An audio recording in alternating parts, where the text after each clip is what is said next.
नमस्कार। एक बार फिर से अप्रैल महीने का राशिफल लेके मैं फिर हाजिर हूं आपकी सेवा में। मुझको कई लोग लिख रहे हैं कि आप जो इंट्रोडक्शन है, जो पंचांग से संबंधित और अन्य जानकारियां जो आप पेश करते हैं वो बहुत विस्तृत होती हैं, किंतु राशि विशेष के लिए थोड़ा मैटर कम पड़ जाता है।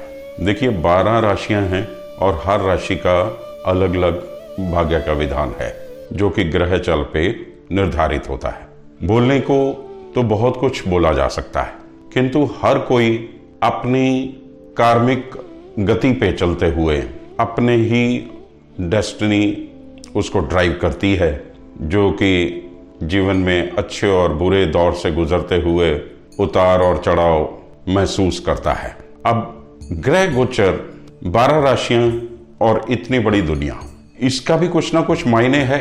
हर जीव पे, हर प्राणी पे इसका, ग्रहों की चाल का कुछ ना कुछ असर जरूर पड़ता है। बट इसकी कंट्रीब्यूशन इतनी नहीं है कि हम इसको पूर्ण सत्य ही मान लें। इसकी कंट्रीब्यूशन हमारी डेस्टिनी में या हर इंडिविजुअल के लिए गोचर का इफेक्ट आप कह सकते हैं कि रुपए में 25 पैसे है, मतलब कि 25%। 75% तो हम अपने पंचांग, जो कि हमारा जन्म पंचांग है, जो हमारी जन्म कुंडली है, उसमें जो दशाएं महादशाएं हमारी चल रही हैं उन्हीं पे ही हम निर्धारित रहते हैं। और सबसे बड़ी बात कि उस परमात्मा ने कुछ चीज़ें अपने हाथ में रखी हुई हैं जो इस सिस्टम से भी परे जाके कई लोगों की जिंदगी में घटित होती हैं चमत्कार के रूप में। वो पैरेलल एक अलग दुनिया चलती रहती है। अब मैं वर्तमान में आ जाता हूं। अप्रैल महीने की शुरुआत कर रहा हूं। देखिए, अप्रैल महीने की शुरुआत ही मूर्ख दिवस से होती है। कितनी विचित्र विडंबना है कि हमारी मान्यताओं में अप्रैल हमारा सबसे महत्वपूर्ण महीनों में से एक है और इसको शुरुआत में ही फूल्स डे या अप्रैल फूल के नाम से 1 अप्रैल को अंग्रेज लोग मनाते हैं। इसका साफ सा मतलब है कि अंग्रेज इसको कब से मना रहे हैं इसका तो कोई व्याख्यान कहीं पे मिलता नहीं है, किंतु वर्तमान में ये ट्रेंड जब से हमने खुद ने होश संभाला है तो 1 अप्रैल को ये फूल्स डे के रूप में मनाते चले आ रहे हैं। ये साबित क्या करना चाहते हैं? ये अपने आप को बहुत उच्च श्रेणी के, नॉलेजेबल और वेल बिहेव्ड और उच्च नस्ल का मानते हैं और हम लोगों को शायद बहुत निम्न श्रेणी का मानते हैं। इसीलिए 1 अप्रैल को मूर्ख दिवस के रूप में इन्होंने संज्ञा दी हुई है कि माह की शुरुआत ही, जबकि हमारे यहाँ मेष की संक्रांति अप्रैल महीने में होती है, नई संवत का आगाज होता है, एक न्यू बिगनिंग होती है और हमारे कई इंपॉर्टेंट तीज त्योहार, नवरात्र वगैरह ये सब भी ज़्यादातर इन्हीं दिनों में पड़ते हैं। इनकी अगर आप जिसको अंग्रेजी का कायदा कहते हैं या उर्दू वाले कायदे में भी आप देखें तो इन लोगों के यहाँ मूर्ख का जो चेहरा बनाया होता है उसको देख के ही आपको समझ में आ जाएगा ये हम पे व्यंग करने के लिए ही बनाया गया है। खैर, ये मेरा अपना सोचना है तो इसलिए मैंने इसकी व्याख्या इस तरीके से कर दी। मैं क्षमा प्रार्थी हूँ अगर किसी को ये चीज़ ना समझ में आए तो हम आगे बढ़ते हैं। और इस माह देखिए कि 7 अप्रैल से 5 मई तक 5 शुक्रवार पड़ेंगे और इसी दरमियान 22 अप्रैल से 15 मई तक मेष राशि में चतुर्ग्रही योग बन रहा है। बृहस्पति राहु की मौजूदगी रहेगी, गुरु चंडाल योग तो रहेगा ही। और इसके बाद देखिए कि मेष राशि पे कुंभ के स्वग्रही शनि की दृष्टि भी रहेगी। तो शनि बहुत बलवान चल रहे हैं। मेष राशि राहु के रहते हुए थोड़ी पीड़ित भी चल रही है। बृहस्पति के आगमन से थोड़ा जरूर मेष राशि को चैन मिलेगा, किंतु जनमानस के लिए ये स्थितियां इतनी बेहतर नहीं दिखाई दे रही हैं। नेचुरल कैलेमिटीज, भूकंप, विस्फोट, अग्निकांड, तूफान, कहीं सूखा, कहीं ओलावृष्टि, इस तरीके के अनइवन माहौल हमें देखने को मिलेगा कुदरत का कहर के रूप में। और इसके अलावा पक्ष विपक्ष का आपस में टकराव बना रहेगा। गुरु राहु की युति में पैदावार अच्छी होगी, अनाज और दालों में तेजी रहेगी, और गुरु के मेष राशि में आने से भी धन धान्य की स्थिति बेहतर बनेगी। तो अप्रैल महीना कुल मिला के कुछ बेहतर इंडिकेशन दे रहा है।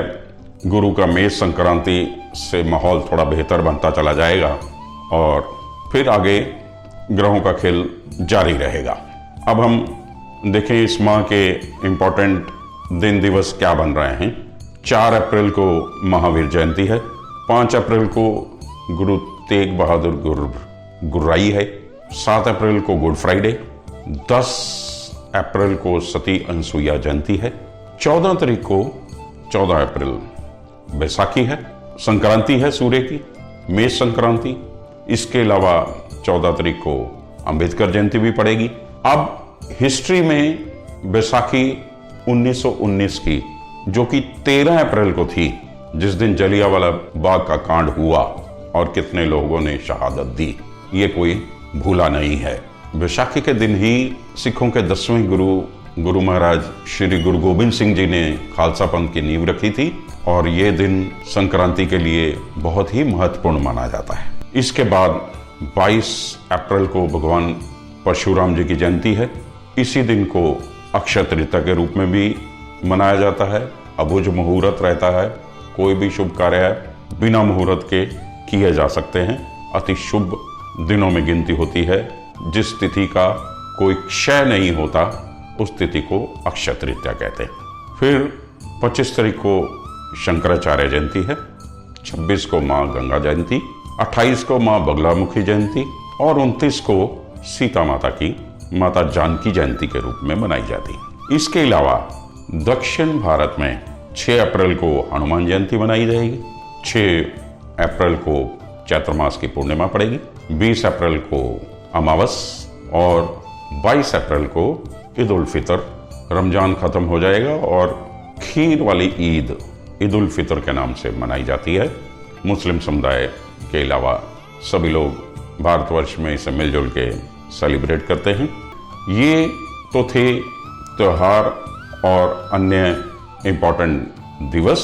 अब हम ग्रहों की स्थिति पे भी चर्चा कर लेते हैं। मासारम में सूर्य मीन में रहेंगे और 14 तारीख को मेष संक्रांति करेंगे, और मासारम में चंद्रमा कर्क में रहेंगे और 12 राशियों का भ्रमण करते हुए मासांत तक सारी राशियों में घूम जाएंगे।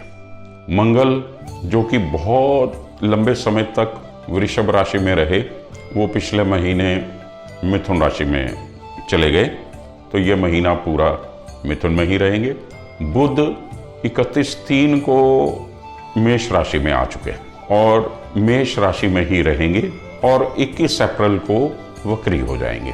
गुरु मीन राशि में अपनी यात्रा समाप्त करेंगे और 21 अप्रैल को मेष राशि में प्रवेश कर जाएंगे। शुक्र मेष राशि में ही रहेंगे और वृषभ राशि में 6 अप्रैल को चले जाएंगे। शनि कुंभ राशि में, राहु मेष में और केतु तुला राशि में रहेंगे। तो ये है ग्रहों की स्थिति। तो अब हम विभिन्न राशियों से संबंधित राशिफल का शुरुआत करते हैं। मेष राशि से। मेष काल पुरुष की प्रथम राशि है, जिसके स्वामी है मंगल। मंगल राशि और 8वें भाव दोनों के स्वामी हैं। मंगल पूरे 6 महीने वृषभ राशि में रह गए और अल्टीमेटली वो अपना घर छोड़ के मिथुन राशि में मूव कर गए और बड़ी उत्तम स्थिति मेष राशि के लिए बन गई। वाणिज्य स्थान, धन स्थान पे 6 माह से विराजमान थे सूर्य और वहां से निकल के पराक्रम भाव में पहुंच गए। अब पराक्रम के कारक ग्रह ही मंगल है, तो अब आप अपने आप को बहुत एनर्जाइज महसूस कर रहे हैं। 10वें भाव से भी शनि निकल चुके हैं और 11वें भाव में आ गए हैं। और 11वें भाव में स्वग्रही शनि भी बहुत आतुर हैं आपको बहुत कुछ देने के लिए। किंतु प्रॉब्लम क्या है कि वही राशि पर से राहु गुजर रहे हैं। बहुत आराम मिलने जा रहा है 21 तारीख से। 21 तारीख को बृहस्पति जो कि वर्तमान में मीन राशि में चल रहे थे, आपकी राशि से 12वें घर स्वग्रही बृहस्पति वहां से निकलेंगे और 21 तारीख को पहुंच जाएंगे मेष राशि में। तो मेष राशि में पहुंचते ही बृहस्पति के राहु का जो वैनम जिसे हम कहते हैं, वातावरण में जो जहरीलापन, जो नेगेटिविटी प्रिवेल कर रही होगी, उसे पहुंच के बृहस्पति बांध देंगे और आपके लिए भाग्य खुलने के रास्ते भी बन जाएंगे। बुद्धि, विवेक, कौशल आपका बढ़िया हो जाएगा। सूर्य संक्रांति तक जो कि 14 अप्रैल को पड़ेगी, तब तक आपकी राशि से 12वें रहेंगे। 12वें सूर्य का मतलब ये है कि जो परीक्षार्थी विदेश जाने को आतुर हैं उनके लिए बहुत अच्छा समय है और विदेश से लाभ होता हुआ दिखाई दे रहा है। किसी की पुत्र संतान भी बाहर जाने को आतुर है, वो भी बाहर विदेश जा सकते हैं और पूर्व दिशा की तरफ बढ़ने के लिए समय बहुत अनुकूल है। अब मास की शुरुआत में ही चंद्रमा राशि से चौथे चल रहे हैं, भावुकता बढ़ी हुई है और इमोशंस को आपको काबू करना होगा, क्योंकि अति भावुकता मेष राशि के साथ कॉम्बिनेशन जचता नहीं है, क्योंकि ज़्यादातर आप लोग प्रैक्टिकल माने जाते हैं। और सूर्य की संक्रांति हो जाने के बाद सूर्य का उच्च का घर है मेष राशि, बहुत ही उत्तम फलों की प्राप्ति होगी सूर्य की। और सूर्य जहां बैठते हैं उसके तेज से उसके साथ के सारे ग्रह अस्त हो जाते हैं, तो आपका प्रभुत्व बहुत बढ़ेगा। थोड़ा अपना ईगो को कंट्रोल करना होगा, क्योंकि ज़्यादा ईगोइस्ट होना भी आपके लिए नुकसानदेह हो सकता है, क्योंकि राशि पर से राहु अभी साथ छोड़ने वाले नहीं है। अक्टूबर महीने तक तो आपको समहाउ राहु को बर्दाश्त करना ही होगा। चंद्र अष्टम की स्थिति 10 और 11 तारीख को पड़ेगी। अब चंद्र अष्टम का मतलब ये है कि आपको चंद्रमा जो है वो आपका सुख का कारक ग्रह है और 8वीं राशि वृश्चिक में वो नीच का हो जाता है। और ऊपर से चंद्रमा जब लगन से या राशि से 8 में चलता है तब भी वो बहुत खराब फल देता है, कमजोर हो जाता है। तो चेंज ऑफ सीजन है, गर्मी का आगमन हो रहा है, एलर्जीज ये वो सब आपको बहुत तंग कर सकते हैं।